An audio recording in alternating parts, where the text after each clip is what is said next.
पूजा होता है और 3 साल में एक बार लगता है, हम सब जानते हैं। लेकिन मल मास का जो आपने इतना बड़ा जो मेला होता है, उसमें थिएटर भी लगता है, उसमें औरतों की बोली भी लगती है, वहाँ पे घटिया काम भी होता है, वहाँ पे लोग क्या कहते ऐसे करके क्या कहते फेक के आपके वहाँ पे पैसे भी देते हैं।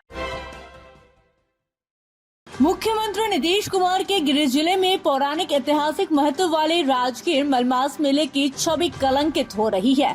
ऐसा कहना है राष्ट्रीय लोक जनशक्ति पार्टी के राष्ट्रीय प्रवक्ता देवजानी मित्रा का।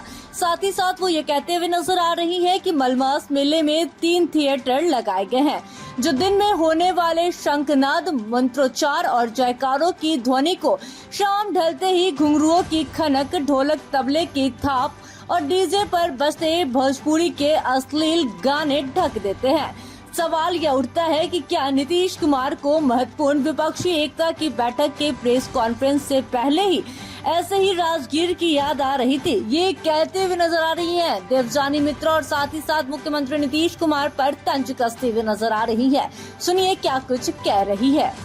मुझे तो ऐसा लगता है कि पूरे भारतवर्ष में अभी ऐसी स्थिति है कि महिलाओं को सम्मान के लिए रोज एक नई जंग अब लड़ना पड़ेगा। हम लोग मणिपुर के अभी हाल फिलहाल में घिनौने घटना से उभरे नहीं है कि अचानक से हमारे honourable CM of Bihar Nitish Kumar ji को बेंगलुरु में जाके राजगीर की क्या कहते जो मास की जो आपकी इनॉग्रेशन वो आके की, उस वक्त उनको उसकी याद आ रही थी। मल मास का जो इतना बड़ा मेला राजगीर में लगता है, वो पुरुषोत्तम महीना में लगता है और 33 करोड़ देव देवियों का पूजा होता है और 3 साल में एक बार लगता है, हम सब जानते हैं। लेकिन मल मास का जो आपने इतना बड़ा जो मेला होता है, उसमें थिएटर भी लगता है, उसमें औरतों की बोली भी लगती है, वहां पे घटिया काम भी होता है, वहां पे लोग क्या कहते ऐसे करके क्या कहते फेक के आपके वहां पे पैसे भी देते हैं। एक तरफ हम लोग नारियों की सम्मान की बात करते हैं और दूसरी तरफ हम लोग यहाँ पे औरतों की बेचने के काम करते हैं। वहां पे डीजे पे औरतें नाच रही है और वहां पे लोग उसके लुत्फ उठा रहे हैं। मुझे समझ नहीं आता है कि हमारे ऑनरेबल सीएम को इसी वजह से, इसी घिनौनी चीजों के वजह से उनको मतलब क्या कहते बेंगलुरु में जाके राजगीर की याद आ रही थी क्या? मतलब एक बेसिक रेस्पेक्ट औरतों का है ही नहीं। मैं ऐसे बहुत लोगों को जानती हूँ अलग अलग पार्टीज में, जहां पे औरतों को एक बेसिक रेस्पेक्ट नहीं दिया जाता है। औरत अगर किसी से बात कर ले उसके ऊपर उंगली उठाई जाती है। औरत अगर क्या कहते कोई अगर बात पे अगर टिप्पणी करे तो उसके ऊपर मजाक बनाया जाता है। अरे कब तक चलेगा ये सब?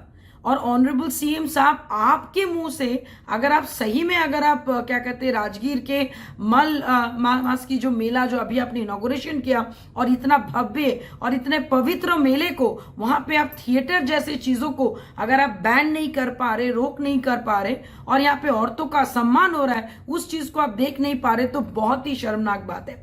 कहीं ना कहीं हम सबको इस टाइप के कार्यक्रम को रोकना होगा, जहां पे थिएटर बाजी, जहां पे औरतों के ऊपर चुनरी फेंकना, औरतों के ऊपर पैसा फेंकना, इस टाइप के कार्यक्रम को जब तक बैन नहीं लगाया जाएगा तब तक मानसिक रूप से विकारग्रस्त हम सब रहेंगे।